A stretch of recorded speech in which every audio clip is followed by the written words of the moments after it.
Hit TV YouTube channels లో మీ వ్యాపార ప్రకటనలకు మరియు ప్రమోషనల్ ఇంటర్వ్యూస్ కోసం వెంటనే సంప్రదించండి.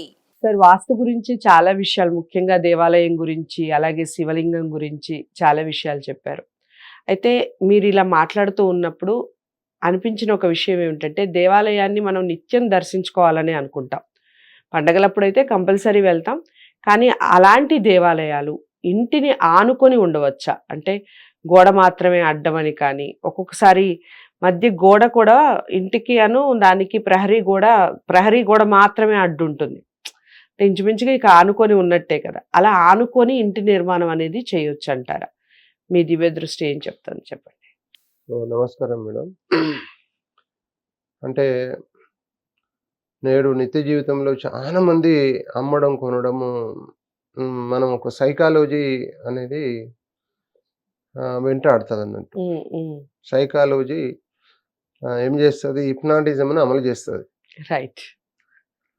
హిప్నాటిజంను అమలు చేస్తుంది సైకాలజీ. ఇప్పుడు ఆ ఇంటిని కొన్న వ్యక్తి ఎక్కడన్నా గ్రూప్ డిస్కస్లో దేవాలయం పక్కకున్న వాళ్ళకు జీవించే వాళ్ళకు, ఆ ఇంట్లో జీవించే వాళ్ళకు నానా రకాల ఇబ్బందులకు గురవుతారు, అనేక రకాల లోపాలు ఉంటాయి అన్నది ఒక సైకాలజీ రైజ్ అవుతుంది. అయితే ఆ సైకాలజీని మన దేహంలో ఉన్న 6 సెన్స్ అమలు చేస్తుంది. ఓకే. నువ్వు నిద్రలో కూడా ఇది పాజిటివ్ కూడా నెగటివ్ అవపడుతుంది. ఆ వైబ్రేషన్స్ వస్తూ ఉంటాయి. ఆ వైబ్రేషన్స్ లేని వాళ్ళు దేవాలయానికి ఆనుకున్న గృహంలో నిర్మిస్తే ఏం కాదు. ఇప్పుడు ఎగ్జాంపుల్గా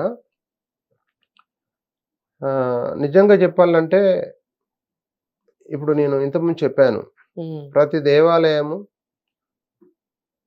అంతర్భాగంలో ఆ ప్లేసు, ఆ ప్రెమిసిస్ అంతర్భాగంలో మధ్యలో గర్భగుడి నిర్మించి చుట్టూ ఓపెన్ ప్లేస్ ఉండాలి.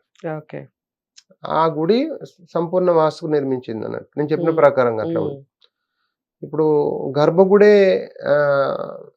సంపూర్ణంగా అంటే స్థానం సరిగా మనకు సీట్లో అనేక దేవాలయాలు ఉన్నాయి కాబట్టి ఆడ ప్లేస్ లేక దానికి ఆనుకొని అనేక గృహాలు నిర్మించుకోవడం జరిగింది చాలా మంది. అయితే ఎగ్జాంపుల్గా ఇప్పుడు మీరు అడిగిన క్వశ్చన్ ఏంటంటే, హిందూ సాంప్రదాయం ప్రకారంగా సైంటిఫిక్గా ఆలోచన చేస్తే, సైంటిఫిక్ ఆధారాలతో మనం ఆలోచన చేస్తే మీరు ఒకటి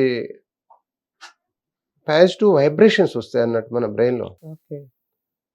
బాడీ ఆ వైబ్రేషన్స్ ఎవరి వస్తాయి? నమ్మకము, అపనమ్మకం. నమ్మకం ఉన్న వాళ్ళ బ్రెయిన్ ఆ రిమోట్ ఆన్ చేస్తే ఆ బాడీ రిసీవ్ చేసుకుంటుంది. నెగటివ్ వైబ్రేషన్స్, పాజిటివ్ వైబ్రేషన్స్ రెండు రిసీవ్ చేసుకుంటుంది. అపనమ్మకం, ఆ నమ్మకమే లేని వాళ్ళు ఉంటే ఆ స్విచ్ ఆన్ చేయరు, అసలు అదేం ఆ వైబ్రేషన్సే రావు. అంటే నేను ప్రత్యేకించి చెప్పబోయేది ఏంటంటే, మనము గర్భగుడి దూరంగా ఉండి ప్రహారీ కూడా దగ్గరుంటే ఏం కాదు. నంబర్ 2. రెండవది ఏంటంటే, అదే దేవాలయం పక్కకు ఇతర మతస్థులు నిర్మించుకొని ఉన్నారనుకోండి, అక్కడ అసలు ఆలోచనే ఉండదు వాళ్ళకు. నెగిటివ్ ఎనర్జీ వస్తుందని వాళ్ళు సంపూర్ణంగా పాజిటివ్ ఎనర్జీతో జీవిస్తారు వాళ్ళు. ఇప్పుడు సైకాలజీ నువ్వు పాజిటివ్గా తీసుకో, హిప్నాటిజం పాజిటివ్ అమలు చేస్తుంది. సైకాలజీ నువ్వు నెగిటివ్ థింక్ చేయి, హిప్నాటిజం నెగిటివ్ అమలు చేస్తుంది. మీరు చూడండి, ఇప్పుడు మనము పూజలు జపాలు చేసినప్పుడు, యంత్రాలు తంత్రాలు కట్టినప్పుడు, పూజలు జపాలు చేసినప్పుడు అదే పసుపు కుంకుమ కొబ్బరికాయ ఒక మంచి శుభముహూర్తాన్ని కొడతాం. ఈ యంత్రాలు తంత్రాలు కట్టినప్పుడు ఇది నా పక్కింటోడు కథం కావాలి, వాడిని ఇది చేయాలి, అది దాన్ని అపనమ్మకాలకు పోతే మనము యంత్రాలు కట్టడం దగ్గర పోతే ఏం చేస్తారంటే, ఆడ యంత్రం కట్టేసి అదే పసుపు కుంకుమ కొబ్బరికాయ ఇస్తాడు, నువ్వు ఆడ కొట్టు మొత్తము నీ దోషాలన్నీ వాళ్ళకి అంటదే అంటాడు. మరి ఇక్కడ శుభం జరుగుతుంది, అక్కడ అశుభం జరుగుతుంది. ఇది రెండు దేని మీద డిపెండ్ అయి ఉన్నాయంటే, నమ్మకము, అపనమ్మకం. ప్రతి మానవుడు ఆలోచన చేసే విధి విధానాలపై, చుట్టూ వాతావరణ పరిస్థితులపై, ఈ మనం చేసే ఆలోచన ప్రతిది కూడా హిప్నాటిజం అమలు చేస్తుంది. అందుకనే ప్రతి ఆలోచన సైకాలజీ. ప్రతి సైకాలజీ అమలు కావాలంటే తప్పనిసరి హిప్నాటిజం. రైట్. అంటే నేను పూజలు చేసుకోవాలి, ఇప్పుడు హోమం చేసుకుంటే నాకు మంచి జరుగుతుంది, ఇది ఒక ఆలోచన. మనం ఇంట్లో డిస్కస్ చేస్తాం, ఫ్యామిలీతో డిస్కస్ చేసేసి, లేదు నాకు ఇవాళ నేను హోమం చేసుకోవాలి 50,000 పెట్టేసి 10 మంది అయ్యగాళ్ళని పిలిచి ఈ మంచి జరుగుతుంది అన్నది, ఇది హిప్నాటిజం మారుస్తున్నాం మనం. అంటే 50,000 ఖర్చు పెడతాం, 100 మందికి భోజనం పెడతాం, భోజనం చేసి హిప్నాటిజం నాకు మంచి జరుగుతుంది అంటే మంచి జరుగుతుంది ఆడ. ఓకే. అంటే మీరు చూడండి, అదే మళ్ళీ ఇక్కడ నేను ఆడ వాళ్ళు ఎవరో దిట్టి తీసిరు, నేను దాటి వచ్చినా నాకు ఇలా చెడు జరుగుతుంది అంటే నిజంగా కూడా మన బాడీలో అమృతం ఉన్న విషయంగా మారుతుంది. ఓకే. సో అంత మన ఆలోచన విధానం. సైకాలజీ అనేది very more than danger disease. Okay. Okay. సైకాలజీని ఎప్పుడు కూడా హిప్నాటిజం అమలు చేస్తుంది. అందుకనే ఎప్పుడు కూడా ధర్మాన్ని వెంటాడాలి,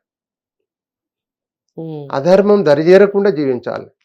ధర్మాన్ని వెంటాడినప్పుడు మనలో ఉన్న సైకాలజీ మనలో ఉన్న నెగటివ్ ను పాజిటివ్ గా చేస్తుంది. మంచి మార్గంలో పోతే, చెడు మార్గంలో పోయే వ్యక్తికి నీలో ఉన్న పాజిటివ్ ఎనర్జీ నెగటివ్ మారుతుంది. రైట్. ఇదంతా నమ్మకము అపనమ్మకంపై ఆధారపడి ఉంది. రైట్. సో చాలా అంటే చాలా క్లారిటీగా చెప్పారు సార్. ఇంటి నిర్మాణం అసలు మనం గుడి పక్కన చేసుకోవచ్చా చేసుకోకూడదా అనేది మీకు ఇప్పటికీ క్లారిటీ వచ్చిందని అనుకుంటున్నాను వీడియో మొత్తం చూస్తే. మీరు ఎంతవరకు నమ్మకంగా ఉన్నారు ఈ మాటల మీద, నమ్ముతున్నారా? ఇలాంటి సిద్ధాంతాలని కానీ ఇలాంటి విషయాలను కానీ మీరు నమ్ముతారా? నమ్మితే ఏ స్థాయిలో మీరు నమ్ముతారు? నమ్మిన తర్వాత మీ లైఫ్లో జరిగినటువంటి పరిణామాలు ఏమిటి? ఖచ్చితంగా కామెంట్ బాక్స్లో తెలియజేస్తూ ఈ వీడియోని అందరూ లైక్ చేసి షేర్ చేయాలని కోరుకుంటున్నాను. ఛానల్ని సబ్స్క్రైబ్ చేసుకోండి. మరో మంచి వీడియోతో మళ్ళీ కలుద్దాం. నమస్తే.